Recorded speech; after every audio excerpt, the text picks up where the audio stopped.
7টা দায়িত্ব আছে কোরআনের প্রতি আমাদের। 7টা দায়িত্বের কথা আজকে আমরা এখানে উপস্থাপন করবো ইনশাআল্লাহ। এই যে কোরআনের কথা শুনলাম, এটা টাইমলেস মিরাকেল, এটা সলিউশন হাজির করে, এটা এত মহিমান্বিত, এটা লৌহে মাহফুজ আল্লাহ সংরক্ষণ করেছেন, এটা আমাদের জন্য সুপারিশ করবেন, এটা আল্লাহ সব কিছুর উপর নাজিল করতে চেয়েছিলেন, পরে আমাদের উপর নাজিল করেছেন। এই কোরআনের প্রতি আমাদের 7টা দায়িত্ব আছে। কয়টা? এই 7টা দায়িত্ব আজকে আমরা শেয়ার করবো। 1 নম্বর দায়িত্ব হচ্ছে, মনোযোগ দিয়ে শুনতে হবে, 1 নম্বর দায়িত্ব হচ্ছে রিসাইটেশন উইথ তারতিল। আল্লাহর কোরআনকে ইচ্ছা মতো তেলাওয়াত করা যায় না। আপনি পৃথিবীর যে কোনো বই খুললেই কিভাবে পড়তে হয় আপনি পড়তে পারবেন, কিন্তু কোরআন যখন পড়তে চান তার একটা নিয়ম নীতি আছে। কোরআন বলে ওয়ারাত্তিলিল কোরআনা তারতিলা, কোরআনকে তারতিলের সাথে তেলাওয়াত করতে হবে, ধীর স্থিরভাবে কোরআন তেলাওয়াত করতে হয়। অনেকে রমাদানে কোরআনের খতম ওঠানোর জন্য কোরআনকেই খতম করে দেয় একেবারে, কি যে পড়ে। বিশেষ করে আমাদের বাংলাদেশে আপনি যদি দেখবেন, আমার আত্মীয় স্বজনের মধ্যেও কিছু আছে, আমাকে বলে, মানে খুব আনন্দের সাথে যায়, 7 খতম দিছে উনি, 10 খতম দিছে, এরকম আত্মীয় আছে আমার। কয় খতম দিছে? তার মানে উইদিন 3 days হি কমপ্লিটেড 1 খতম। প্রতি 3 দিনে 1 খতম দিতে হলে প্রতিদিন পড়া লাগে কয় পারা? 10 পারা। চিন্তা করছেন কি ডেডিকেশন, কি এফোর্টটা দিছে, কিন্তু তেলাওয়াতের অবস্থা একেবারে জঘন্য। তো যদি এরকম হয় তাহলে রুব্বা কারিন লিল কোরআন ওয়াল কোরআন ইয়ালআনুহু, কোরআনের অনেক আবৃত্তিকারক বা তেলাওয়াতকারী আছে যারা কোরআনের রহমত না পেয়ে কোরআনের লানত পায়। দিছে কয় খতম? হাসিল করছে কি? লানত। ফলাফল শূন্য, মাইনাস একেবারে। সম্মানিত ভাইরা, এই জন্য ওয়ারাত্তিলিল কোরআনা তারতিলা, মনোযোগ দিয়ে শোনেন, তাড়াহুড়ো করে তেলাওয়াত করবেন না। আমাদের বাংলাদেশে তারাবিরও বেহাল দশা। আমরা গত অনেক বছর বলতে বলতে এখন মানুষের মধ্যে জনপরিসরে কিছুটা সচেতনতা তৈরি হয়েছে। এখন অনেক মসজিদেই ওনারা বলে যে না, আস্তে আস্তে পড়তে হবে। আগে যে আলহামদুলিল্লাহ রাব্বিল আলামিন বলে ওয়ালাদ-দাল্লিন আমিন, এরপর আবার আরেকটা দিয়ে আল্লাহু আকবার চলে যেত। এই যে প্রতিযোগিতা, তাড়াহুড়ো করার প্রতিযোগিতা না, কোরআন কিন্তু আপনাকে লানত দিবে। ধীরস্থির ভাবে কোরআন তেলাওয়াত করতে হবে। খতম উঠাইতে যে কোরআনকে খতম করা যাবে না। তেলাওয়াতের গুণগত মান আপনাকে নিশ্চিত করতে হবে সম্মানিত ভাই এবং বোনেরা। এবার আপনি নিজের সাথে মিলান যে আপনি কিভাবে তেলাওয়াত করেন। ধীরস্থির ভাবে আমাদেরকে তেলাওয়াত করতে হবে। এটাকে আরবিতে তারতিল বলা হয়। ওয়ারাত্তিলিল কোরআনা তারতিলা। আপনি তাজবিদ মেনটেন করে, মাখারিজুল হুরুফ মেনটেন করে, সিফাত মেনটেন করে আপনি ধীরস্থিরভাবে পড়বেন, তবেই আপনি প্রতি অক্ষরে কয় নেকি? 10 নেকি। কোরআনের প্রতি অক্ষরের তেলাওয়াতে কয় নেকি বলেন? এটা তখন যখন ওয়ারাত্তিলিল কোরআনা তারতিলা, আপনি যখন তারতিলের সাথে তেলাওয়াত করবেন তখন আপনি এই সওয়াবটা পাবেন। তাহলে ফার্স্ট এন্ড ফরমোস্ট রিমাইন্ডার হচ্ছে তাড়াহুড়ো করে পড়বো না। আমরা দেখি তো বিষ্ণু সাল্লাল্লাহু আলাইহি ওয়াসাল্লাম কিভাবে পড়তেন, উনি কিভাবে তেলাওয়াত করতেন। আনাস রাদিয়াল্লাহু তাআলা আনহু বলেন, কামা রাসূল সাল্লাল্লাহু আলাইহি ওয়াসাল্লাম ইয়ামুদ্দু বিহা সাওতাহু মাদ্দান, রাসূল সাল্লাল্লাহু আলাইহি ওয়াসাল্লাম টেনে টেনে কোরআনের আয়াত তেলাওয়াত করতেন, টেনে টেনে পড়তেন। সো আমরা যেন টেনে টেনে পড়ি। আম্মা জান, আমাদের আম্মা জান রাসূল সাল্লাল্লাহু আলাইহি ওয়াসাল্লামের প্রিয়তমা স্ত্রী উম্মে সালামা রাদিয়াল্লাহু তাআলা আনহা বলেন, কানা রাসূল সাল্লাল্লাহু আলাইহি ওয়াসাল্লাম ইয়াকাত্তিউ কিরাআতাহু আয়াতান আয়াতান, তিনি প্রতিটা আয়াত পড়ে পড়ে থামতেন। এক আয়াত শেষ, স্টপ, আরেক আয়াত স্টপ। আলহামদুলিল্লাহি রাব্বিল আলামিন, থামলাম।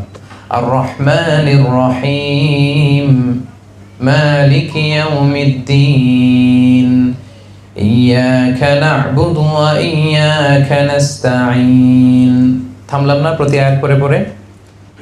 রাসূলুল্লাহ সাল্লাল্লাহু আলাইহি ওয়াসাল্লাম প্রতিটি আয়াত পড়ে পড়ে থামতেন, আবার নতুন আয়াত শুরু করতেন, আয়াত শেষ, থামতেন, আবার নতুন আয়াত শুরু করতেন। মনে থাকবে তো সম্মানিত ভাইরা? আচ্ছা। এবং তিনি বলতেন, যায়্যিনুল কোরআনা বিআসওয়াতিকুম, তোমরা তোমাদের কণ্ঠে সুর করে কোরআন পড়ো। বিষ্ণু ইসলাম আমাদেরকে ওসিয়ত করেছেন যে তোমরা সুর করে কোরআন পড়বা। তিনি বুখারীর বর্ণনায় ধমকও দিয়েছেন যে লাইসা মিন্না মান লাম ইয়াতাগান্না বিল কোরআন, যে গুনগুনিয়ে নাইস মেলোডি দিয়ে নাইস ভয়েসে কোরআন পড়ে না সে আমার দলভুক্ত নয়। যে সুন্দর ভয়েস দিয়ে সুর করে কোরআন পড়ে না সে আমার দলভুক্ত নয়। কত বড় ওয়ার্নিং দেখছেন। এজন্য সুর করে টেনে টেনে প্রতি আয়াত শেষে থেমে থেমে কোরআন পড়তে রাজি আছেন তো সবাই? সুর করে পড়বেন। অনেকে বলে হুজুর আমার কোনো সুর নাই। অনেকে বলে, কে বলছে আপনার সুর নাই? বাথরুমে গেলে তো ঠিকই বাথরুম সিঙ্গার হয়ে যায়। বাথরুমের ভিতরে গেলে দেখবেন কিন্তু কাপড় কাচতেছে আর গুনগুনে গাইতেছে, তো তখন সুর আসে থেকে। তার মানে প্রতিটা মানুষের গলাতেই আল্লাহ সুর দিয়েছেন। কারো হয়তো খুবই সুরেলা গলা, কারো হয়তো কিছুটা কম, কিন্তু সুর আছে। সুর ছাড়া মানুষ নাই। যেই সুরে আল্লাহ দিয়েছে সেটাকেই আপনি বিউটিফাই করে সুন্দর করে তেলাওয়াত করার চেষ্টা করবেন। সবাই রাজি আছেন তো ইনশাআল্লাহ?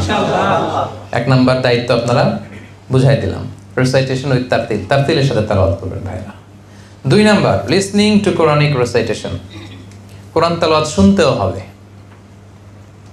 কোরআন তেলাওয়াত শুনতেও হবে, এটা অনেক বড় সওয়াবের কাজ। ওয়া ইযা কুরিআল কুরআনু ফাসতামিউ লাহু ওয়া আনসিতু লাআল্লাকুম তুরহামুন। যখন কোরআনের তেলাওয়াত হয় মনোযোগ দিয়ে শোনো, with attention, with vast concentration.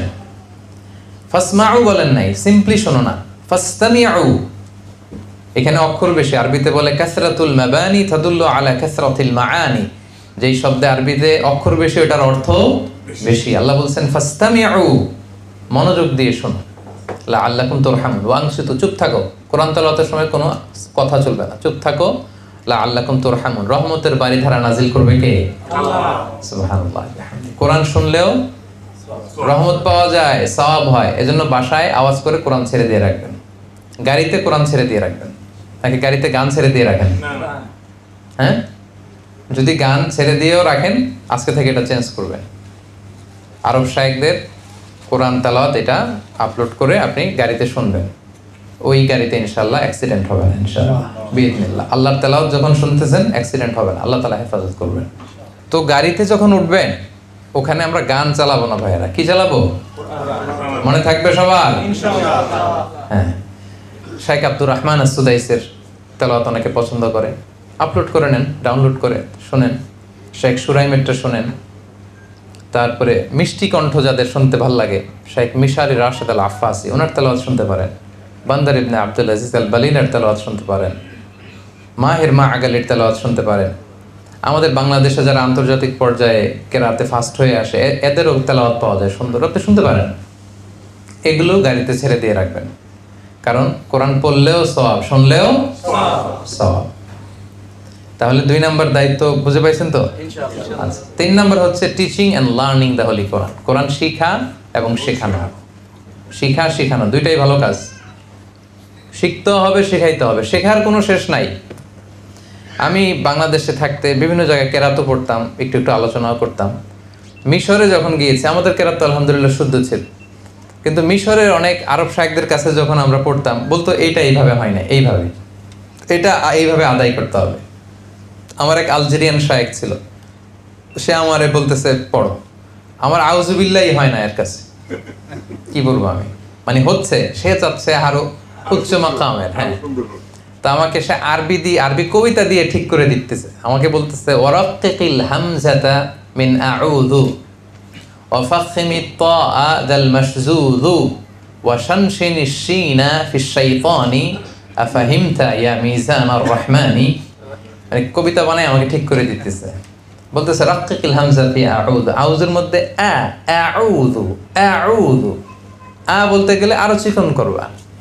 ফাখমি তটারে মোটা করবা, মিনাশ শাইতান ত মোটা করবা, ওয়া শানশিনিশ শিনা ফিশ শাইতানি, আর আশ-শাইতানের মধ্যে আশ আশ এরকম একটা আওয়াজ হবে।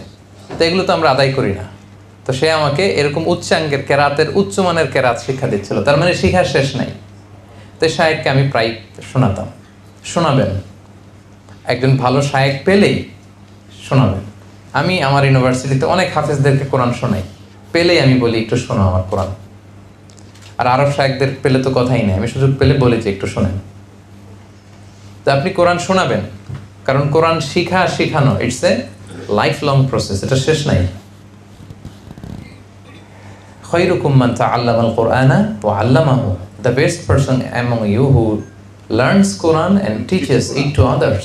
সবচেয়ে শ্রেষ্ঠ সে যে নিজেও শিখে অন্যরাও শেখায়। আপনি একজনের শুধু সূরা ফাতিহা শিখাই দিলেন, সে আজীবন যত নামাজ পড়বে সূরা ফাতিহা, তার সওয়াব কমবে না, কিন্তু একটা পার্সেন্টেজ সওয়াব আপনার আমলনামায় আছে না নাই? আছে। সে যদি আবার আরেকজনের সূরা ফাতিহা শিখায় দেয়, এ যদি আবার আরেকজনের শুদ্ধ করায় দেয়, এভাবে সাদাকায়ে জারিয়া কিয়ামত পর্যন্ত আপনার আমলনামায় সওয়াব পেতেই থাকবেন, আপনি পেতেই থাকবেন। সুবহানাল্লাহ বিহামদিহি। তো এই জন্য কোরআন যেন আমরা শিখে নেই। কোরআন কে কে পারেন না পড়তে, আমি হাত তোলাবো না, ভয় নাই। নিজের সাথে নিজে একটু বোঝাপড়া করেন যে বয়স কত হলো, এখনো শুদ্ধভাবে কোরআন পড়তে পারি না, কি জবাব দিব আমরা আল্লাহর কাছে? No excuse will be granted that day, for sure I am telling you. সেদিন কোনো এক্সকিউজ আপনি পাবেন না, কারণ এত সহজ হয়েছে এখন অ্যাক্সেসিবিলিটি।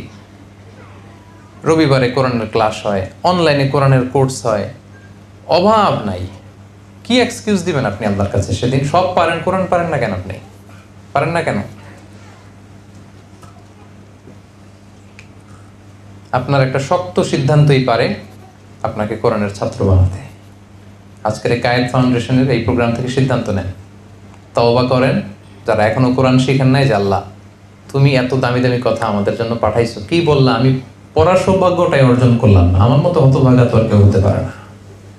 সিদ্ধান্ত নেন যে সঠিকভাবে শুদ্ধভাবে কোরআন তেলাওয়াত শিখবেন, ইনশাআল্লাহ বলেন সবাই। এবং এই বয়সে যদি কোরআন শিখেন তার ডাবল সওয়াব। রাসূল সাল্লাল্লাহু আলাইহি ওয়াসাল্লাম বলেন, ওয়াল্লাযী ইয়াকরাউল কুরআন ওয়া ইয়াতাতা'তাউ ফীহি ওয়া হুয়া লাহু শাকুন ফালাহু আজরান।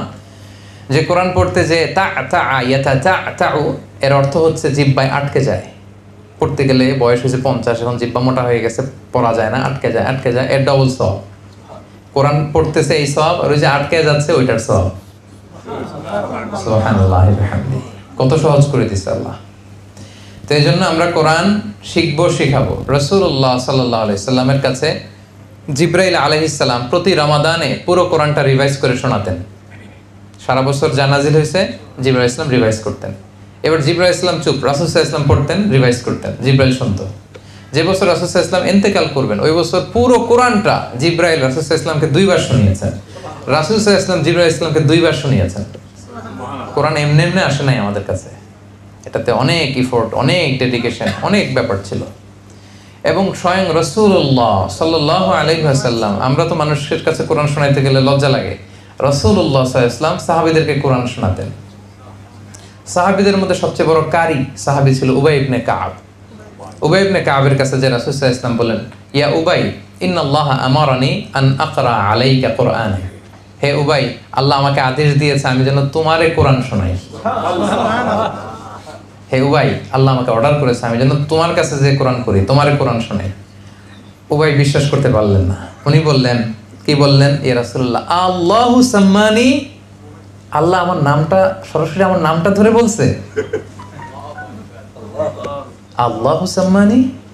রাসূল সাল্লাল্লাহু আলাইহি ওয়াসাল্লাম বললেন, নাম, তোমার নাম ধরে বলেছে। উনি আবার বললেন, আনা যুকিরতু ইনদা রাব্বিল আলামিন, আমি আরশের মালিকের সামনে আমার নামটা উচ্চারিত হয়েছে, উনি আমার নাম নিছে। রাসূল সাল্লাল্লাহু আলাইহি ওয়াসাল্লাম বললেন, না, হ্যাঁ ও ভাই, তোমার নাম বলেছে। উনি আবেগ আপ্লুত হয়ে কান্নায় ভেঙে পড়লেন। রাসূলুল্লাহ সাল্লাল্লাহু আলাইহি ওয়াসাল্লাম উবাই ইবনে কাবকে কোরআন শোনাতেন। ইবনে মাসউদ রাদিয়াল্লাহু তাআলা আনহুকে, এগুলো সব বুখারীর হাদিস, সংক্ষেপে আমি শুধু শোনাচ্ছি। ইবনে মাসউদ রাদিয়াল্লাহু তাআলা আনহুকে বললেন, ইবনে মাসউদ ইকরা আলাইয়াল কোরআন, তুমি একটু কোরআন পড়ো তো। ইবনে মাসউদ বললেন, আকরাউ আলাইকা ওয়া আলাইকা উনজিল ইয়া রাসূলুল্লাহ, আপনার কাছে কোরআন নাজিল হয়, আপনার সামনে আমি কিভাবে কোরআন পড়ব? রাসূল সাল্লাল্লাহু আলাইহি ওয়াসাল্লাম বললেন, ওয়া ইন্নী উহিব্বু আন আসমাআহু মিন গায়রি, আমি যেমনি অন্যকে কোরআন শোনাতে পছন্দ করি, আমি অন্য থেকে শুনতেও পছন্দ করি। তার মানে রাসূলুল্লাহ সাল্লাল্লাহু আলাইহি ওয়াসাল্লাম স্বয়ং উনি সাহাবীদের কাছে বসে কোরআন শোনাতেন, আবার কোন সাহাবীর কাছ থেকে কোরআন শুনতেন। তার মানে কোরআন পড়া, পড়ানো, শোনা, শোনানো সবটাই সওয়াবের কাজ। আপনি আপনার স্ত্রীর কাছ থেকে শুনবেন, আপনি আপনার স্ত্রীকে শোনাবেন, আপনি আপনার সন্তানের কাছ থেকে শুনবেন। এখন তো সহজ হয়ে গেছে, হোয়াটসঅ্যাপে আমি রেগুলার শুনি আমার ওয়াইফের কাছ থেকে কোরআন তেলাওয়াত, আমার মেয়ের কাছ থেকে কোরআন তেলাওয়াত, আমিও পাঠাই, ওরাও পাঠায়, ওরা ভুল করলে আমি আবার ভয়েস দিয়ে শুধরে দিই। এখন তো সহজ। আপনি কোন এক্সকিউজ দিয়ে পার পেতে চান বলেন? আমি পারি নাই, বুঝি নাই, শিখি নাই, পাই নাই। No excuse will be granted that day. কোনো এক্সকিউজ আপনি দিতে পারবেন না। সো আমরা যেন কোরআন পড়ি, আমরা যেন অন্যকে শিখাই। সম্মানিত ভাইরা, পারা যাবে তো ইনশাআল্লাহ? আচ্ছা, তাহলে 3 নম্বর দায়িত্ব বুঝে পাইলেন। 4 নম্বর দায়িত্ব হচ্ছে মেমোরাইজেশন, মুখস্থ করা। কোরআন মুখস্থ করাটাও কিন্তু আমাদের দায়িত্ব। ইন্না নাহনু নাযালনা যিকরা ওয়া ইন্না লাহু লাহাফিজুন। আমি আল্লাহ কোরআন নাজিল করেছি, কোরআন হেফাজতের দায়িত্ব আমি আল্লাহ নিয়েছি। তো এখন আল্লাহ কি নিজে এসে কোরআন হেফাজত করবে? কাদের মাধ্যমে করবে? আমাদের মাধ্যমে। এই কোরআনকে হেফজ করে রাখা এটা আমাদের দায়িত্ব। নট নেসেসারি যে পুরো কোরআনই হেফজ করতে হবে। আমাদের দেশে একটা ব্যাড কালচার হচ্ছে, এক ছেলেরে নিয়ত করছে এটারে দিব হেফজখানায়, এটা তুই 30 পারা করবি, আর এটারে বানানো ইঞ্জিনিয়ার, ওর 1 পারাও করার দরকার নেই। এরকম না টেন্ডেন্সিটা? মানে যারা হেফজখানায় পড়বে ওরা দুনিয়ার সব দায় দায়িত্ব নিয়ে আসছে কোরআন হেফাজত করার। আসলে ব্যাপারটা এমন নয়। আমাদের প্রত্যেকের দায়িত্ব এই কোরআনকে হেফাজত করা, পড়ার মাধ্যমে, হেফজ করার মাধ্যমে, রিভাইজ করার মাধ্যমে, মেমোরাইজেশন করার মাধ্যমে। মিশরে আমরা এটা দেখেছি, আমি তো 4-5 বছর আল আজহার ইউনিভার্সিটিতে পড়েছি। মিশরে দেখেছি এই কালচারটা আরবদের মধ্যে আছে। ওরা সবাই হেফজ করে, যে পারে 30 পারাই করে, না পারলে 20 পারা, না পারলে 10 পারা, না পারলে 5 পারা, না পারলে জুজ আম্মা কোরআনের 30তম পারাটা, আমপারাটা 1 পারা হইলেও এরা মুখস্থ করবে। সুবহানাল্লাহ। মিশরি ড্রাইভারদের দেখতাম সামনে সবসময় কোরআন রাখতো। তো আমি এক ড্রাইভারকে একদিন জিজ্ঞেস করতেছি, হাবিবি হাফিজতা কাম গুজ মিনাল কোরআন, কয় পারা মুখস্থ করছস? আল্লাহ মা আলিশ বা 10 আকজারাস। মানে সে লজ্জা পেয়ে গেছে, বলতেছে আমি আসলে খুব লজ্জিত, আমি তো বেশি পারি নাই, মাত্র 10 পারা। পেশায় কি? পেশায় ড্রাইভার। আর আমাদের দেশের ড্রাইভার গুলা দেখেন, গাঞ্জা খেয়ে এরপরে ট্রাক নিয়ে নামে রাস্তায়, ইয়াবা খেয়ে, সিগারেটের গন্ধে আপনি কাছেই যেতে পারবেন না। আর ওখানে ড্রাইভাররা মুখস্থ করতেছে, পরিবেশ ওইটা করে নিছে, সবাই মুখস্থ করে। 5 পারা 10 পারা ভেরি কমন, এটা সবাই, এটা জিজ্ঞেস করা লাগে না। 5 পারা 10 পারা এটা প্রত্যেকেরই মুখস্থ। তো এই ট্রেডিশনটা আমাদের নাই।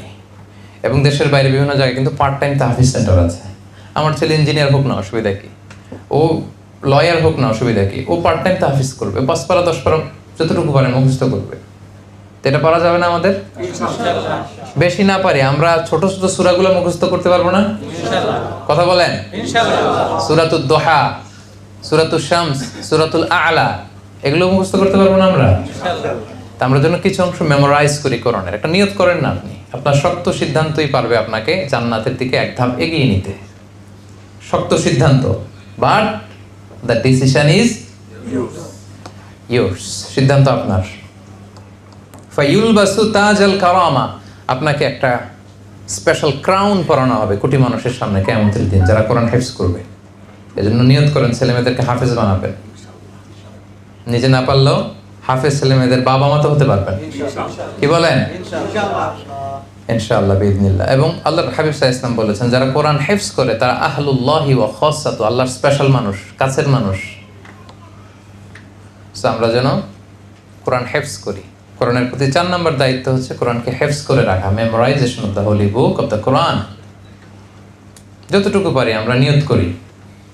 এটা তাদের জন্য যারা ভালো রিডিং পড়তে পারেন, কিছু মুখস্থ করছেন, তারা আরো মেমোরাইজেশনের অংশ আরো বাড়াবেন এখন থেকে। পারা যাবে ইনশাআল্লাহ। সবাই আওয়াজ করে বলেন ইনশাআল্লাহ। 5 নম্বর দায়িত্ব, to understand its meaning in your own mother tongue. আপনার মাতৃভাষায় আপনার এই কোরআনটাকে বুঝতে হবে। এটা হচ্ছে সবচেয়ে ইম্পর্টেন্ট। খেয়াল করে শুনুন, নিজ মাতৃভাষায় কোরআন বোঝা।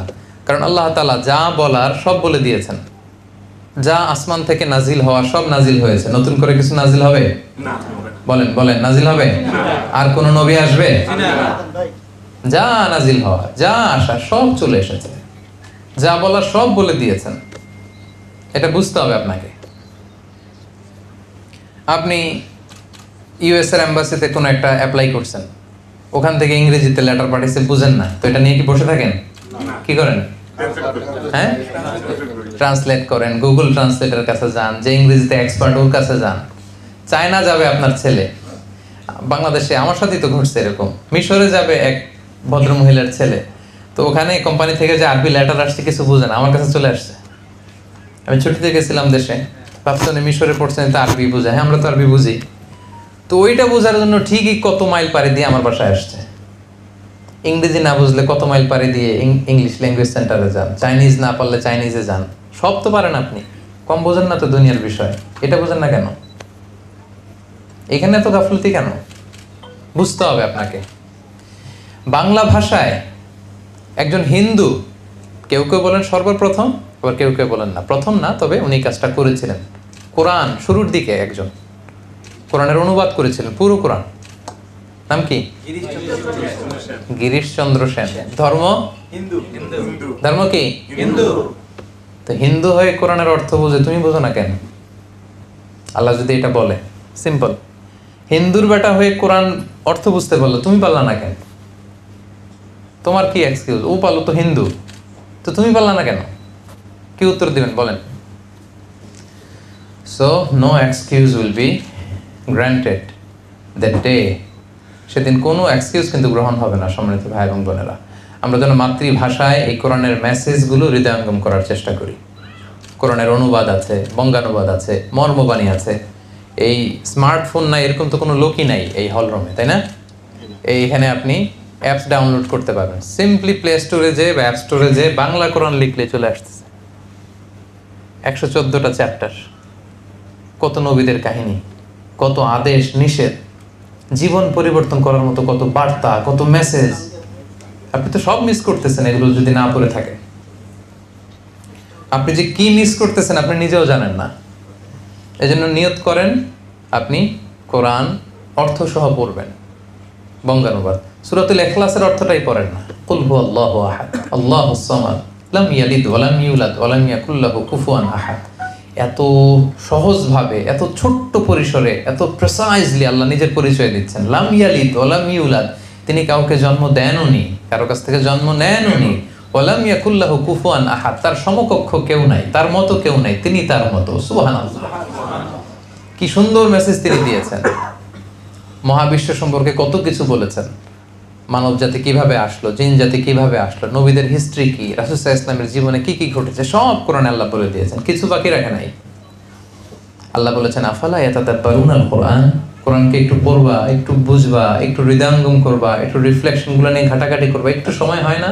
আম আলা কুলুবিন আকফালুহা, নাকি তোমাদের মনের অন্তরে তালা ঝুলে আছে? আল্লাহ বলেন যারা কোরআনের অর্থ, এটার মেসেজটা বুঝতে চায় না, ওদের অন্তরে তালা ঝুলে আছে। এই অন্তরের মনের জট, চিন্তা জট, এই তালা খুলতে হবে আপনাকে কোরআন দিয়ে। নিয়ত করেন যে প্রতিদিন আমরা কোরআনের অর্থ পড়বো, অর্থ বুঝবো। ইনশাল্লাহ। 3 জন বলছে খালি পড়বেন, সবাই পড়বেন। এবার সাউন্ড হয়েছে অনেক। তো সম্মানিত ভাইরা, এগুলো হচ্ছে রিমাইন্ডার।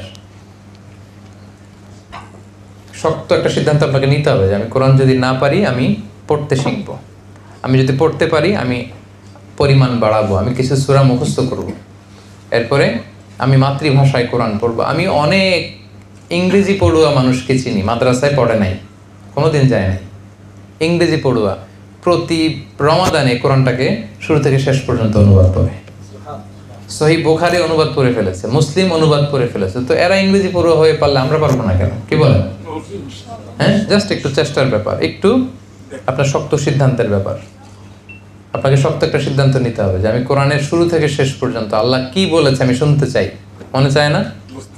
আল্লাহ আপনারে কি বললো, কি বার্তা দিল, আপনার জন্য আল্লাহ কথা বলে পাঠাইছে, আপনি পড়তেছেন না। এটা কি কোরআনকে নেগলেক্ট করা নয়? এজন্য আমরা যেন কোরআনকে মাতৃভাষায় বোঝার চেষ্টা করি। অ্যাপসে আপনি ডাউনলোড করে নেবেন, প্রতিদিন আধা পৃষ্ঠা, 3 লাইন, কমপক্ষে 1 লাইন হলে আপনি পড়েন, শুরু করে দেন, আজকে থেকে শুরু করেন। না পারলে জিজ্ঞেস করেন কাউকে। আরে ইংরেজি পড়ুয়া, স্কুল পড়ুয়া, কনভেনশনাল শিক্ষায় শিক্ষিত, পড়তে পড়তে পড়তে পড়তে মানুষ আলেম হয়ে গেছে। আছে না এরকম? অভাব নাই, অভাব নাই। আপনিও পারবেন, আপনার একটা শক্ত সিদ্ধান্ত লাগবে। তাহলে আমরা যেন মাতৃভাষায় কোরআন বুঝি। 6 নম্বর দায়িত্ব হচ্ছে রিফ্লেকশন অ্যাকর্ডিং টু আন্ডারস্ট্যান্ডিং। আপনি যখন বুঝতে আরম্ভ করবেন তখন আপনার দায়িত্ব বেড়ে যাবে, ওই অনুযায়ী আপনাকে পালন করতে হবে। এবং যখন পড়বেন আপনি নোটস রাখবেন। এখন তো মোবাইলেই নোটস চলে আসছে, কাগজ কলমও লাগে না, হাজার হাজার নোটস আছে এখানে। আমার মাথায় কোনো আইডিয়া আসলে আমি লিখে ফেলি এখানে। আপনারাও নিশ্চয়ই এটা করেন, যে কোনো নোটস, প্রয়োজনীয় জিনিস আমরা লেখার সুযোগ আছে না, এখানে লিখে ফেলবেন। কোশ্চেন জাগলেই লিখে ফেলবেন, এরপরে কোনো স্কলারকে পেলে জিজ্ঞেস করবেন। কোরআন সার্কেল করবেন, স্টাডি সার্কেল করবেন। এক একটা আয়াত ও কি বুঝলো, এই আয়াত থেকে তুমি কি বুঝলা, আমি কি বুঝলাম, এইভাবে পড়লে হজম হবে আয়াতটা। একটা আয়াতকে ডাইজেস্ট করতে হয়, তারপরে এখান থেকে রিফ্লেকশন বেরোয়। পারবেন তো ইনশাআল্লাহ নাকি? মালয়েশিয়াতে এরকম একটা কোরআন পড়ুয়া, কোরআন মনা একটা কমিউনিটি আমরা গড়ে তুলতে পারবো না? হ্যাঁ, পারবো ইনশাআল্লাহ। ইনশাআল্লাহ। তাহলে 6 নম্বর দায়িত্ব হচ্ছে reflection according to understanding. Note করবেন, কোরআন পড়ে পড়ে বুঝে বুঝে যদি দেখলেন যে আপনার কোনো কিছুতে ভুল জানা আছে, নিজেকে সংশোধন করে ফেলবেন মুহূর্তেই। অন্যের কাছে পৌঁছে দেওয়ার একটা সংকল্প করবেন, কোরআনের সমাজ বিনির্মাণের স্বপ্ন লালন করবেন এবং সে স্বপ্ন বাস্তবায়নের জন্য প্রাণান্তকর প্রচেষ্টা করবেন। পারা যাবে তো ইনশাআল্লাহ। 6টা চলে গেল। লাস্ট দায়িত্ব, হলিস্টিক অ্যাপ্রোচে কোরআনকে বুঝতে হবে এবং মানতে হবে, মানে সামগ্রিক কোরআনকে মানতে হবে। অনেকে এখানে পিস পিস করে, কি করে? কোরআনের শিক্ষা যদি পিস পিস করে, যে করে আল্লাহ ওরে পিস পিস করে ফেলবে। মানে এই বিষয়গুলো আমার ভালো লাগে আমি মানলাম, এগুলো সমস্যা। এখানে বলতেছে ইউসিকুমুল্লাহু ফি আওলাদিকুম লিযযাকারি মিসলু হাযিল উনসায়াইন, ছেলে যদ্দুর পাবে মেয়ে পাবে তার অর্ধেক। এই জায়গায় ঝামেলা লেগে গেছে। সব মানতেছে, কিন্তু এখানে দেখতেছে যে আমি আমার ছেলেরে যদ্দুর দিছি মেয়েরে অর্ধেক দিতে হবে, সরাসরি কোরআনের ভার্ডিক্ট। এইটা তো ঝামেলা লেগে যাইতেছে। এরকম একটা আয়াতের কথা বললাম, এরকম বহু জায়গা আছে দেখবেন আপনার সাথে কন্ট্রাডিক্ট। বাদ দেন আপনার চিন্তা, বাদ দেন আপনার মতাদর্শ, বাদ দেন আপনার সব। কোরআন যেই দিক নির্দেশনা দিয়েছে, কোরআন যেই আদর্শের দিকে আমাদেরকে ডাকে, ওইটাই আমাদের আদর্শ, ঠিক কি না? এজন্য আধা আধা করে মানা যাবে না, টোটাল প্যাকেজ। আফাতুমিনুনা বিবা'দিল কিতাবি ওয়া তাকফুরুনা বিবা'দ। আল্লাহ বলে কোরআনের একটু মানবা আর একটু ছাড়বা, আবার তুমি মুমিন বলে নিজেকে দাবিও করবা। নট সো ইজি ম্যান, এত সোজা না। এরকম করলে দুনিয়াতে আমি তোমাদেরকে দিব লাঞ্ছনা গঞ্ছনা, আর আখিরাতে তোমাদের জন্য থাকবে ভয়ঙ্করতম আযাব। এজন্য টোটাল প্যাকেজ, পুরো কোরআনটাকে টোটাল প্যাকেজ হিসেবে মানতে হবে, পুরোটা। কিছু মানলাম, কিছু ছাড়লাম। যেটা আমার মনের সাথে মিলে ভাল লাগে ওইটা মানলাম, যেটা আমার দলের সাথে মিলে ওইটা মানলাম, যেটা আমার আদর্শের সাথে মিলে শুধু ওইটা মানলাম, যেটা আমার চিন্তা চেতনার সাথে মিলে শুধু ওইটা মানলাম। এইভাবে আপনার মন মতো ভাগ ভাগ করে কোরআন মানা যাবে নাকি? কথা বলেন। হোলিস্টিক অ্যাপ্রোচে পুরো কোরআনের আদর্শটা, পুরো কোরআনের শিক্ষাটা, পুরো কোরআনের লেসন এন্ড রিফ্লেকশন আপনাকে মানতে হবে। এটার মধ্যে কোনো ভাগাভাগি করা চলবে না। এই হচ্ছে 7টা দায়িত্ব। বুঝে পেয়েছেন আপনাদের দায়িত্ব? মনে থাকবে সবার? আমি 7টা আরেকবার একটু আপনাদের সামনে রিপিট করি। শুরুতে আমি কিছু ইন্ট্রোডাক্টরি কথা বলেছিলাম, তারপরে বলেছিলাম 1 নম্বর দায়িত্ব হচ্ছে আমাদের রিসাইটেশন উইথ তারতিল, অর্থাৎ তারতিলের সাথে ধীরস্থিরভাবে কোরআন তেলাওয়াত করতে হবে, ধীরস্থিরভাবে সুন্দরভাবে তেলাওয়াত করতে হবে, তাড়াহুড়ো করা যাবে না। 2 নম্বর বলেছিলাম লিসনিং টু কোরআনিক রিসাইটেশন, তেলাওয়াত শুনতে হবে, গাড়িতে ছেড়ে দিয়ে রাখবেন, বাসায় লাউড স্পিকারে দিয়ে রাখবেন, যদি সবাই শুনতে চান, অন্যরা শুনতে না চাইলে ছোট ভলিউমে দিয়ে রাখবেন, শুনবেন, শুনলেও সওয়াব। 3 নম্বরে বলেছিলাম teaching and learning the holy Quran, Quran শিখা শেখানো, অন্য থেকে শোনানো। আপনি আপনার ওয়াইফকে শোনাবেন, আপনার ওয়াইফ আপনাকে শোনাবে, বাচ্চাকে শোনাবেন, বাচ্চা আপনাকে শোনাবে। নিজে শিখবেন, অন্যকে শেখাবেন, মৃত্যুর আগ পর্যন্ত। এটা কন্টিনিউয়াস প্রসেস। আপনি যদি সূরা ফাতিহাটা পারেন, গ্রামে গেলে বাচ্চাদেরকে বলবেন যেই সূরা ফাতিহা শোনাবে ওরে 50 টাকা দিব। পারা যাবে না? দেখবেন পাগলের মতো বাচ্চারা এসে সূরা ফাতিহা শোনাইতেছে, 50 টাকা করে দিয়ে দিবে। তখন অন্যরা যেগুলো আধা আধা মুখস্থ করতে পারে না, ওইটাও মুখস্থ করে এসে বলবে আমি তো করছি, আমারটা দেন, আমিও পারি, আমারে দেন। এই যে ইন্সপিরেশন কাজ করবে। 3 নম্বর। 4 নম্বর হচ্ছে সম্মানিত ভাই এবং বোনেরা মেমোরাইজেশন, মুখস্থ করতে হবে। একটু একটু করে মুখস্থ করবেন, শুধু আপনার হাফেজ ভাইদের কাঁধে সব দায়িত্ব দিয়ে দেন না। প্রত্যেকে আমরা কোরআন একটু একটু করে হেফজ করার চেষ্টা করবো, মুখস্থ করার চেষ্টা করবো যতটুকু পারি। 5 নম্বর হচ্ছে খুবই গুরুত্বপূর্ণ, to understand its meaning in your mother language, আপনার নিজ ভাষায়। আপনি চাইনিজ, তো চাইনিজ ভাষায় ট্রান্সলেশন অফ দ্য হোলি কোরআন আছে, পড়েন। আপনি ইংরেজি বোঝেন, ইংরেজিতে আছে। বাংলায় বোঝেন, বাংলায় আছে, পড়েন। মাতৃভাষায় আল্লাহ তাআলা আপনাকে কি বলতে চেয়েছেন এটা একটু বুঝবার চেষ্টা করেন।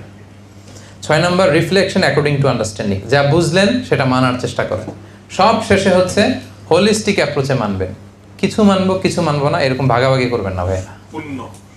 কমপ্লিটলি পুরো কোরআনকে কমপ্লিটলি আমাদের মানতে হবে। পারা যাবে তো ইনশাআল্লাহ? আরো আওয়াজ করে সবাই পড়েন ইনশাআল্লাহ। আমরা আল্লাহ তাআলার কাছে কামনা করি যে কোরআনের প্রতি আমাদের যে দায়িত্ব, ওয়াজিবুনা নাহওয়াল কোরআন, এই ব্যাপারে যতগুলো পয়েন্ট শুনলাম, আল্লাহ তাআলা সর্বপ্রথম এগুলো আমাকে এবং পাশাপাশি আপনাদের সবাইকে আমল করার তৌফিক দান করুক, আমরা করি আমিন। আমরা যেন এই কোরআনের মাসে বেশি বেশি কোরআন তেলাওয়াত করি, আমরা যেন বেশি বেশি কোরআনের তেলাওয়াত শুনি, আমরা যেন মাতৃভাষায় কোরআনের বঙ্গানুবাদ পড়ি, কোরআনের তাফসির পড়ি, এবং কোরআন দিয়ে সাজানো একটা সমাজ যেন আমরা বিনির্মাণ করার ক্ষেত্রে সৌভাগ্যবান অংশীদার যেন আমরা হই। আল্লাহ তাআলা আমাদের সবাইকে কথাগুলো বুঝার ও আমল করার তৌফিক দান করুক। হাযা মা ইনদি ওয়াল ইলমু ইনদাল্লাহ আলাইহি তাওয়াক্কালতু ওয়া ইলাইহি উনীব। আসসালামু আলাইকুম ওয়া রাহমাতুল্লাহি ওয়া বারাকাতুহু।